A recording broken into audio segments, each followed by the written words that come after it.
main attraction, this is Alan Woolley, who is going to be talking to us on the subject of the RAF's Typhoon capability and how it got it. And I've listened to this talk once before, and that's why I'm here again today, because this is talking about looking for the needs, looking what it can do, looking how it can be used, but not from a theoretical point of view, but from a practical point of view of somebody who was actually involved in making the choice in the first place and advising politicians about how we go forward. So we have actually got the main man here today, Alan Woolley.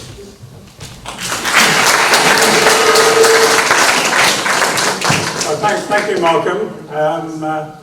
As Malcolm says, I've been involved in the programme for a number of years, and for 7 years I led the programme, first of all for the UK, and then in Munich on behalf of all the 4 nations. And in September 2003 I accepted the aircraft into operational service with the 4 aircrafts, but more about that in a minute. What I want to look at is, first of all, why do we need it? Then look at what it does, and then what it takes to create something like this.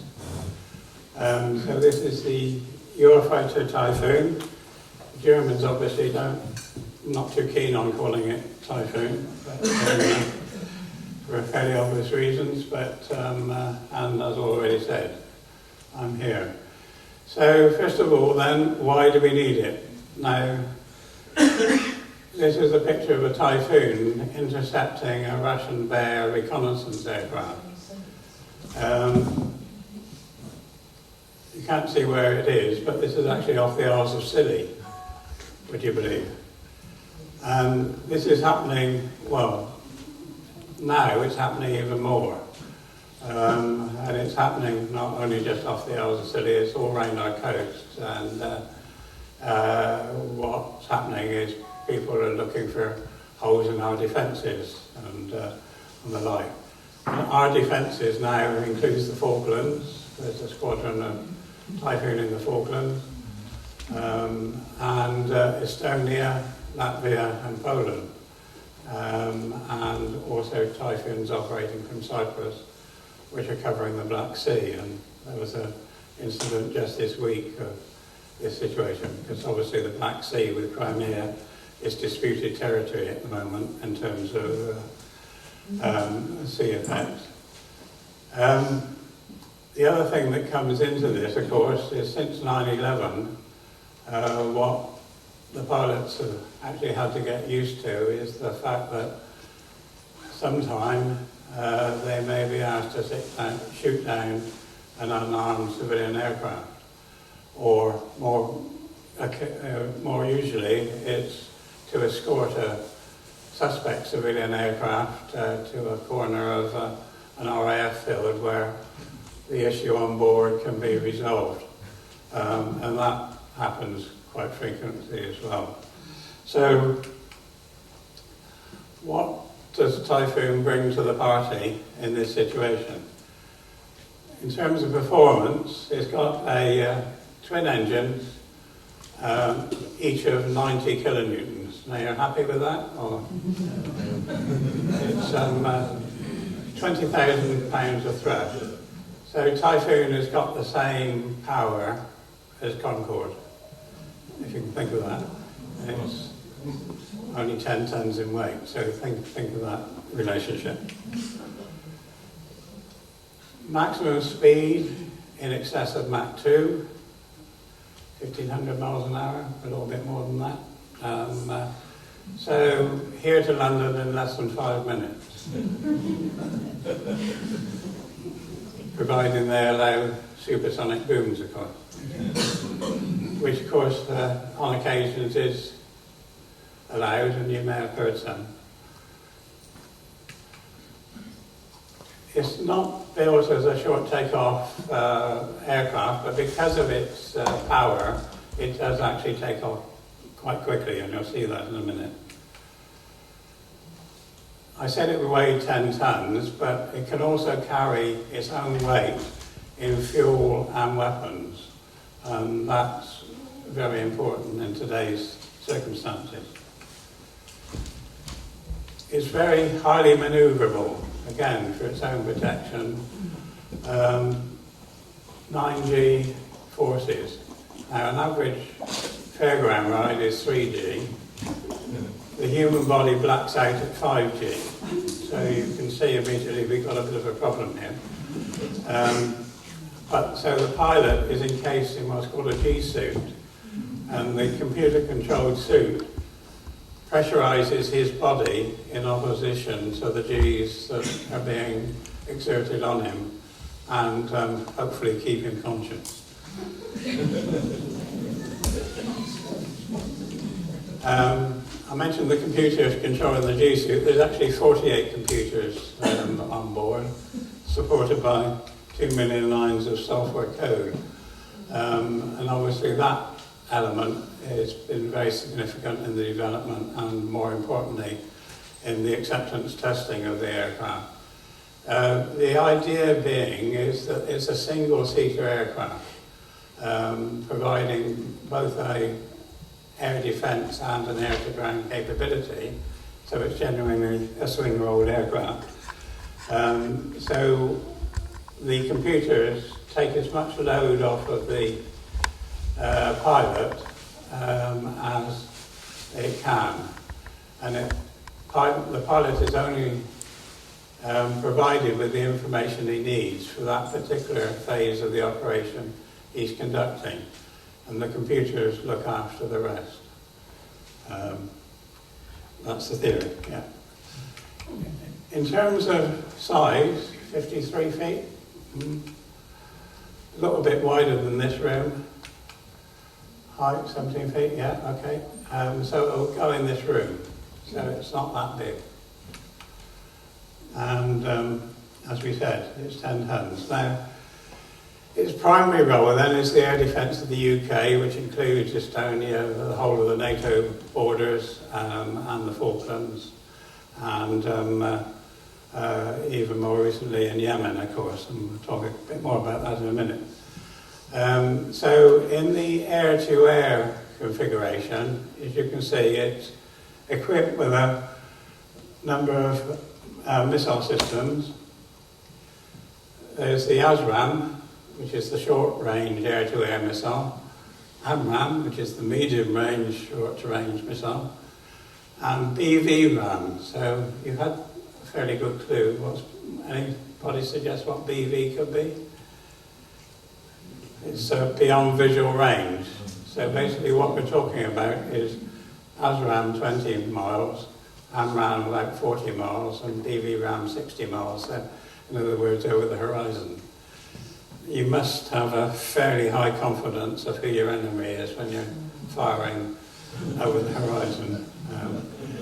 You can see it can carry extra fuel tanks for range, and there's something there called the DAS pod.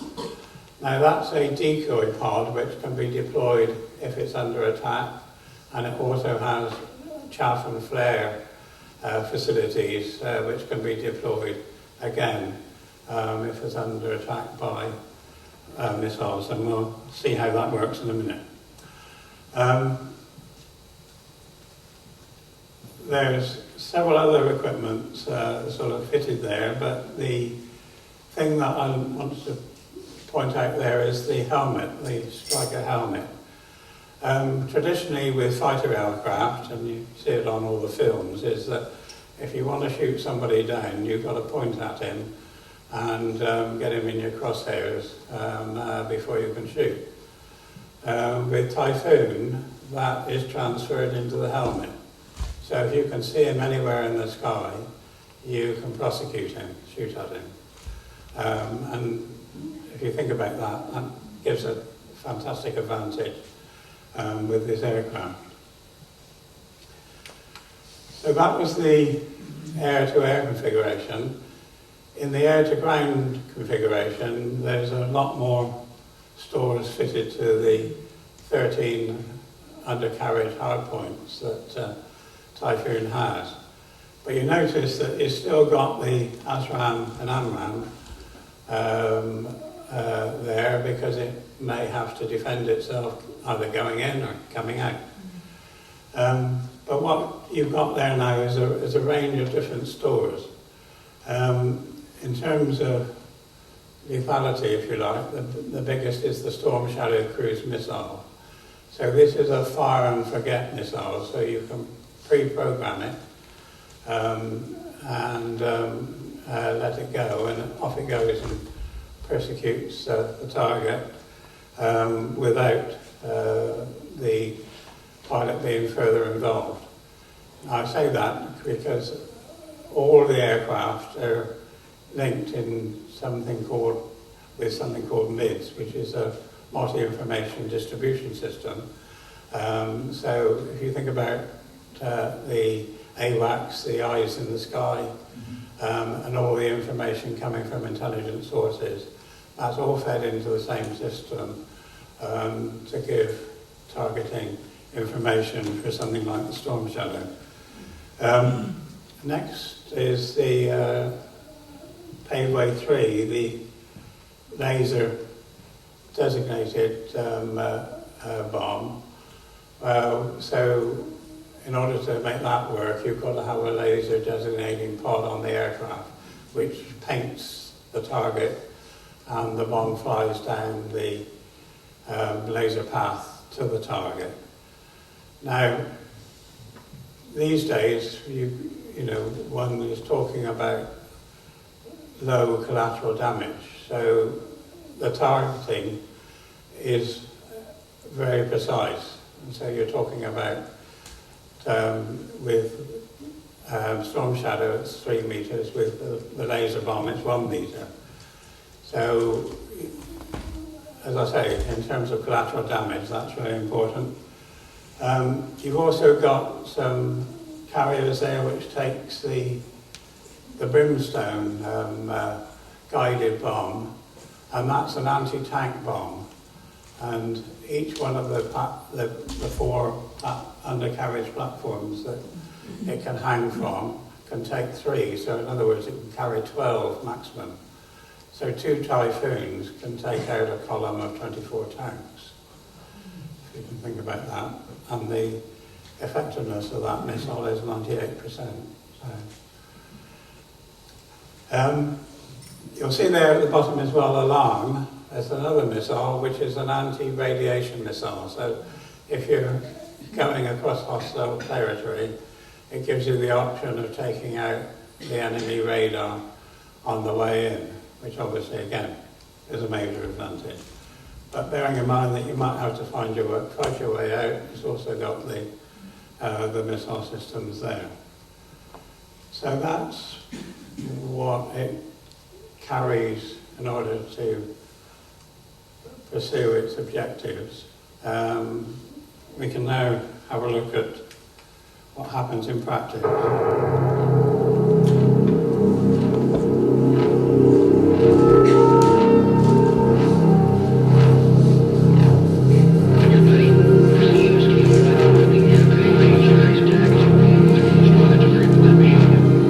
Launch status. 2 hours 48 to launch. Target coordinates now confirmed. Engage simulation sequence. Simulation running.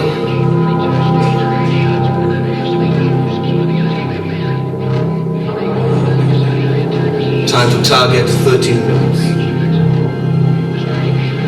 Excellent.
050 to the zone. Scorcher 1, 050. Scorcher 1, primary target transmitted by MIDS. Acknowledged. Target acquired already. Confirm clear engage. Confirm engage. Time authenticate. Minute 32 Alpha Sierra. Engage. Store away. Roger. Stand by. United 5-2, we have intel of new priority target. Extended range 150 miles. Coordinates confirmed. Scorcher 1, new target, range 150. Request you vector for the tanker. Scorcher 1.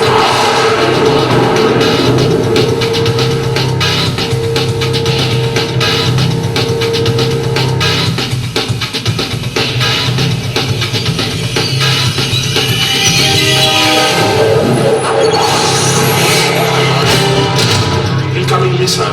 Activate defense systems. Too late. Attack is imminent.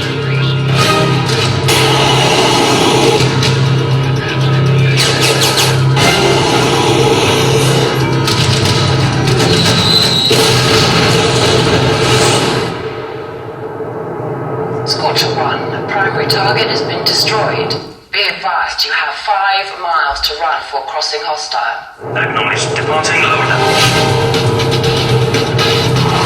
United 5-2, please advise Scorcher 1 we have identified SAM activity in the area of the new target. Scorcher 1 has gone radio silent. Will advise by MIDS.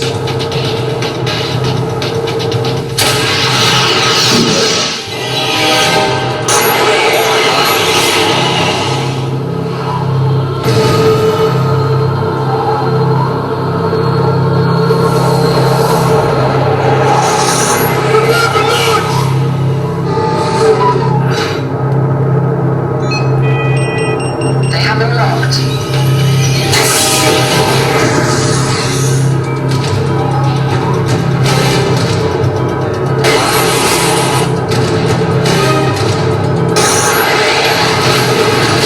Decoy signature disappeared. Typhoon track still active.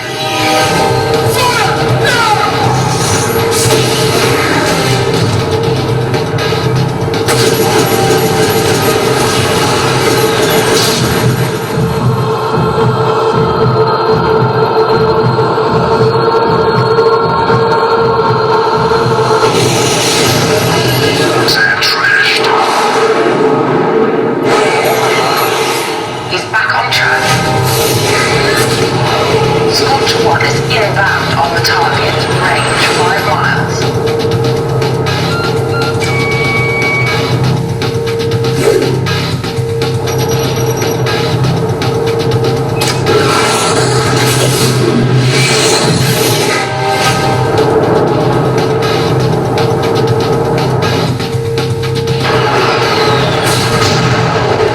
Splatter target. Sector clear. Magic 5-2 acknowledged. Scorcher 1 complete. Climbing to level 130.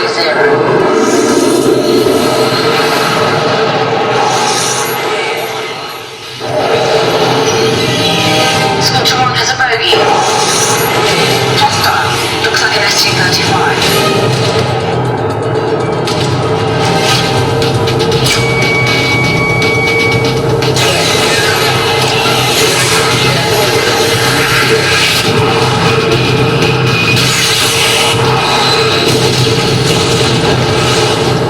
Magic 5-2, Scorcher 1. Scorcher 1, welcome back.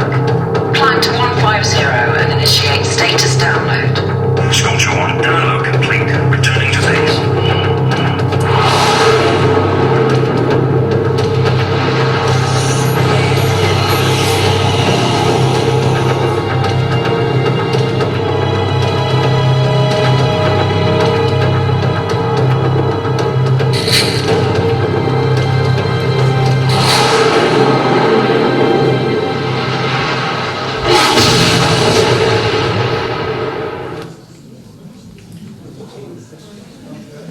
So that's what it does. And you can see some of the points I was making earlier. The first one with the fire and the forget was the storm shadow, and then the second one was the laser designated Paveway 3 guided bomb. And you saw the point about the helmet and the advantage that gave when somebody was behind him. So that was the theory. To say a little bit about the practice. In 2015, David Cameron's government decided to partake in the war against terror, against ISIS. The decision was taken about 10 o'clock, I think, in the House, and a squadron of 6 Typhoons and 12 pilots were pre-positioned in Cyprus. And at midnight they were instructed to go out on their first sortie, which was an oil pipeline in Iraq. The oil that was going through the pipeline was financing the ISIS weapon procurement program. The Americans had tried unsuccessfully to damage that pipeline, which was buried fairly deep in the ground. 2 Typhoons were tasked to go and do the job. The first pass was that they noticed that there was a bus running on a road quite close to the pipeline. So they went round and waited for the bus to disappear before they came back. The first Typhoon created a great crater above the pipeline. The second Typhoon put the missile, again the laser-guided bomb, in the exact same spot in the crater and destroyed the pipeline, set the whole thing alight. Other sort of missions that were conducted sort of in that campaign, there was one where there was an ISIS sharpshooter on the top of a building, taking pot shots at people in the streets below. The building was next to a mosque, which obviously had very profound implications. A Typhoon was tasked to deal with the situation, and what it did was detonated a bomb above the head of the sharpshooter, which so the shock was enough to kill him, but did no damage to the buildings around him. So it's that type of precision and that type of ability which, if anything's acceptable in war, makes it more acceptable, if you see what I mean. There was also the first use of the gun on this deployment. I didn't mention it as we were going through because the RAF tends not to like to use the gun. It's a 35mm Mauser that runs the whole length of the aircraft down the centre of the fuselage. If you can think about 35mm, that's 1.5-inch diameter bullets, so fairly effective.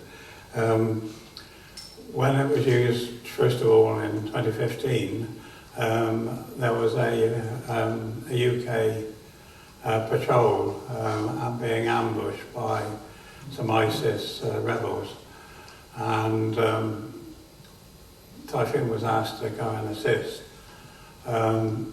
It did this initially because as part of the equipment fit, there's a high-definition camera in the targeting pod. So Typhoon was able to give the commander on the ground a live picture of what was happening around him, which obviously was very beneficial. The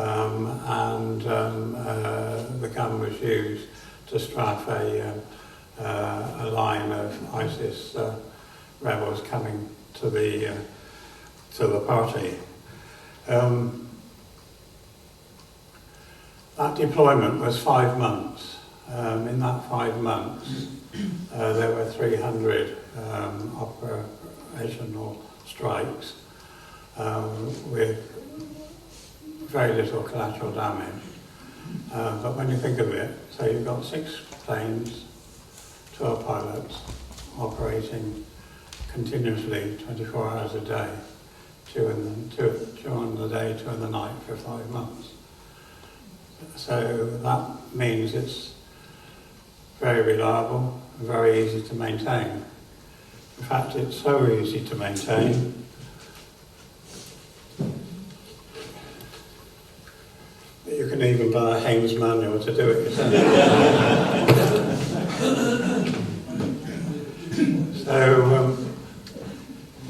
So that was the operations in Iraq in 2015.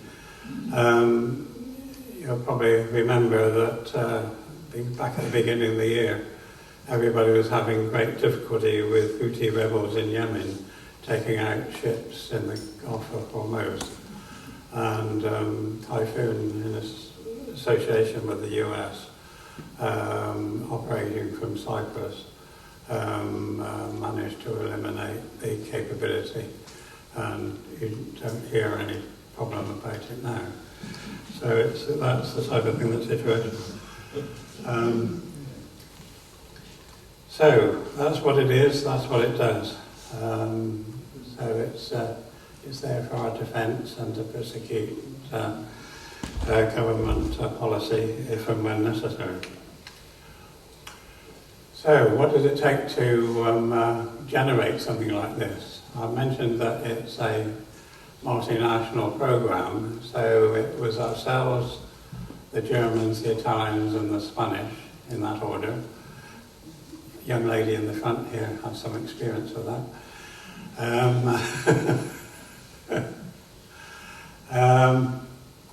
So 4 nations being involved in a collaborative programme to develop and produce the aircraft. The advantage of that is that it gives a larger number of aircraft, in this case 620, over which the cost can be amortised. Obviously the development costs are shared between the partners, and it allows you to streamline the production capabilities with various parts being done within the partner nations. Development initially started in 1988 when the French were involved as well, but the French wanted a lighter plane without an air-to-ground capability to operate from their Charles de Gaulle carrier, and so they left the programme, and it took a little while to sort that out. So I mentioned that I signed the acceptance certificate in September 2003 that led to the aircraft being used operationally by all 4 nations. So the development continued a bit longer and is still proceeding today as greater enhancements are being added to the aircraft in time to meet evolving threats, and drones being one of them, of course. Production started in '98, so you can see from that there was an overlap of production and development. The overall cost of the programme in 2005 terms was £68 million, of which the UK share was 23 billion. I mean, figures that don't mean much, but if you think about when development and production was overlapping at the end of 2000, for the UK part of the programme, I was spending £8 million a day on the programme. But that was keeping somewhere in the region of 120,000 people and 400 companies involved. You obviously need a straightforward management organisation to deal with that. This is the one we had. So you've got a central organisation, the NATO Eurofighter and Tornado Management Agency, based in Munich, where I spent my last 3 years. They take the requirements from the 4 nations, merge them together and place the contract on industry and manage the contracts on industry for the supply of the product. It then feeds out into 2 consortiums, one for the engine and one for the airframe and avionics. And as you can see, BAE Systems is the UK element there, and Rolls-Royce, the UK element for the engine. If you think about it, 4 nations, we just had a general election, so effectively you've got a general election going on almost every year, I think, for the programme. So you've got to find some way to isolate the programme from that type of situation and everyday changes. Because the worst thing you can do if you're contracting with industry is to change the requirements, because you don't only pay for the change, but you pay for industry's mistakes up to that point. The contracts are done on a nation-to-nation basis and prevent an individual nation taking unilateral action to the detriment of the others, which makes sense, but also gives the programme a degree of independence which allows it to get on and do what it was meant to do. A bit complicated, but this is highly important, and as I say, the young lady here knows all about it. Is the UK share was 38%, German share 30%, Italy share 19%, and Spain 13%. That was based in relation to the number of aircraft that they said they were going to have produced. But that controlled everything, so the development costs were split in those percentages, and it also determined what share of the production each nation got. You can see since then there's been considerable sales to Saudi Arabia, 120, Kuwait 28, Qatar 24, Oman 12 and Austria 15. Spain have actually bought another 20 over and above their original requirement, and Italy are actually discussing at the moment buying another 24. So the original total was 620, as I mentioned. The financial crisis of 2008, which hit everyone, the UK initially tried to reduce its numbers unilaterally until it saw the size of the bill for doing that. But eventually all 4 nations decided to reduce their numbers, and you can see the alternative numbers there. So, I mean, we've ended up with over 400 aircraft operating, since 2003. So, the other important thing there is that the UK figure of 232 included a figure of 44 for attrition losses. Now, what does that mean? Careless pilots or accidents? And that was based on previous experience. I mean, if you think about the Jaguar, which is one of the aircrafts that Typhoon replaced, there were 200 Jaguars, and over the 30 years of operation, they lost 69 of them, in accidents and misfortune. So, with Typhoon, there's been 400 in operation now for the best part of 20 years. And the total losses of 7, and only 4 pilots killed by comparison.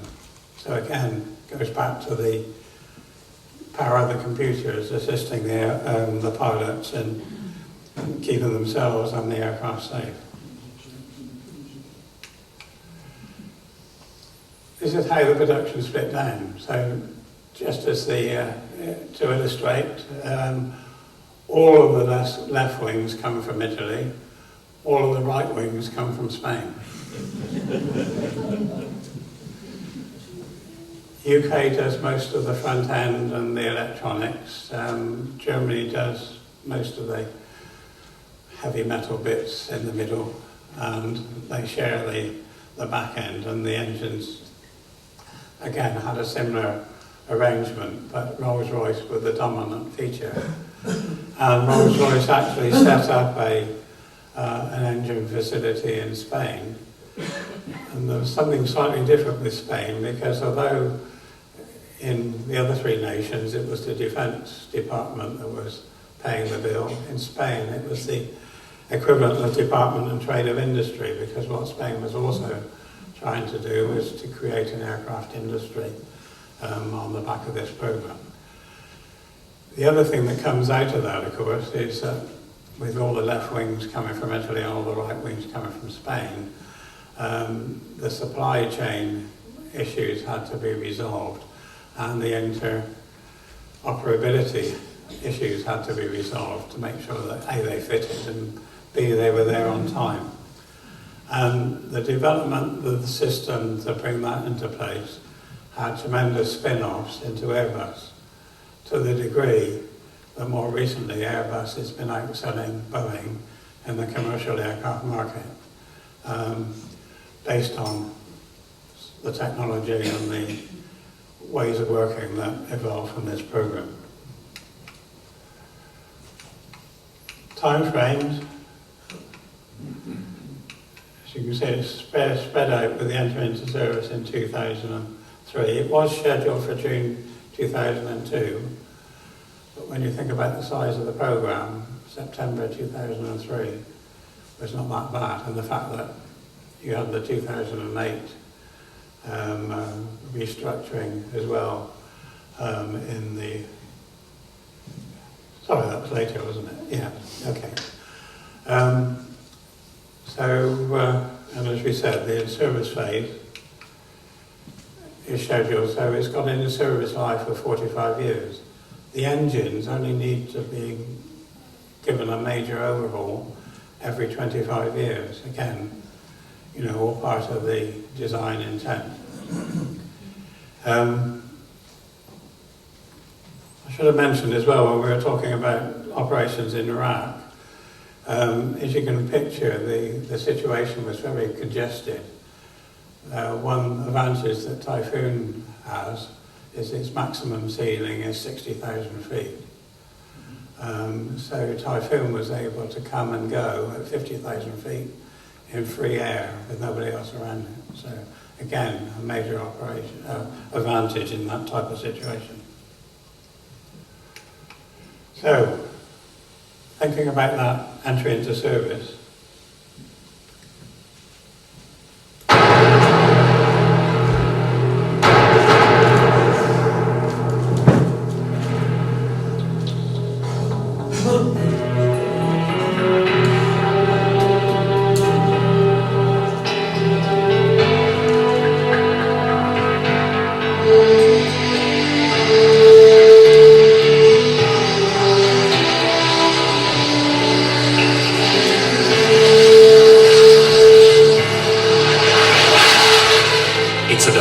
moment. The entry into service of the most advanced swing-roll combat aircraft in the world. From now on, the 4 partner air forces will be operating an extremely agile fighter that will dominate the skies of the 21st century.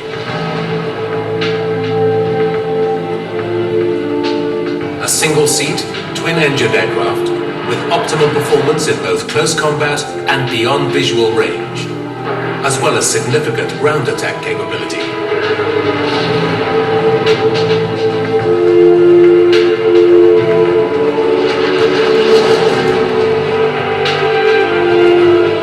This is an important milestone in the largest single defense procurement program in the world.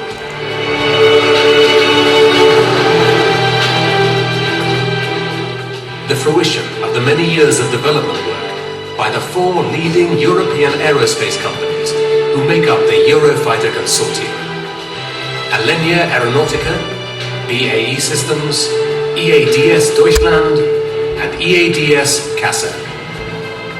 Each of these companies has a production work share in proportion to each of its national air forces' procurement. This reflects a unique aspect of the Eurofighter Typhoon program, the partnership between industry and air forces.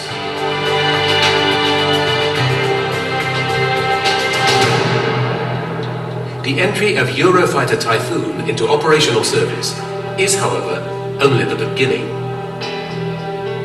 The industrial consortium is already working closely to identify the key capabilities and technologies that will continually upgrade the aircraft throughout its long operational life of 45 years. This planned series of enhancements will maintain the potent weapon system that is Eurofighter Typhoon at the leading edge of performance. The huge manufacturing and development effort will provide substantial support for employment across Europe and will form the cornerstone of European and NATO air power. Over 400 companies across Europe are already working to support the Eurofighter program. This, in turn, represents over 120,000 jobs. And many of those jobs demonstrate world-class technological capability. Just like the aircraft, the product of the largest collaborative program ever undertaken by the European aerospace and defense community. A powerful addition to the frontline inventory of the 4 partner air forces. Underpinning our security and the European operational and industrial capability for many years to come. Eurofighter Typhoon.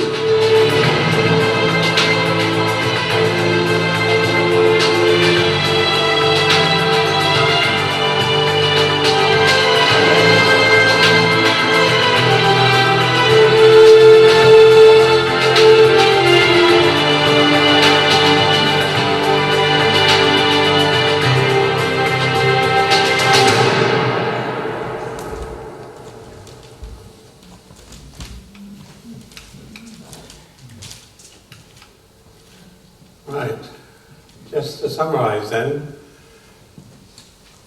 Typhoon is a global product. It's operating worldwide, and as you can see, it's been bought by a significant number of nations to help with their defence. It's the most capable multi-role aircraft available in the world today, bar none, unless anybody wants to challenge me. It's designed for low cost of ownership and maintenance. We've seen that in the Haynes manual. It meets all our operational requirements and anticipated requirements, and the evolution of the capability, which is basically weapons related. For example, the anti-tank missile Brimstone has recently had an upgrade which gives it a degree of independence once fired.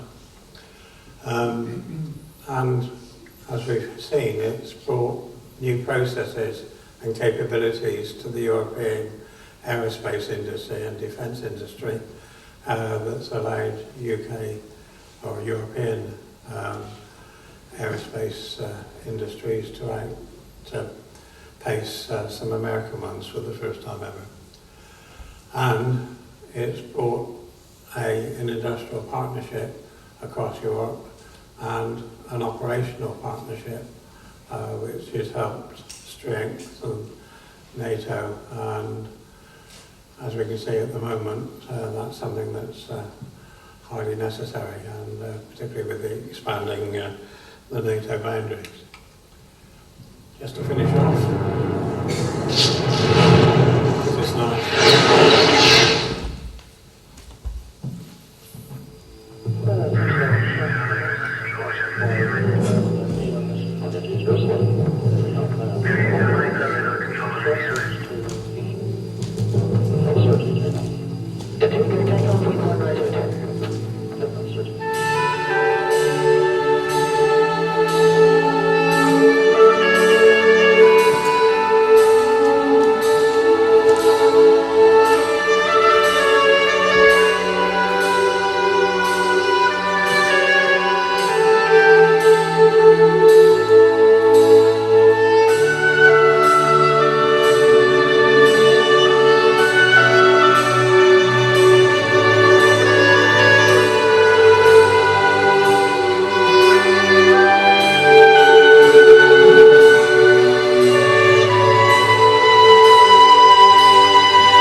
There we are. So,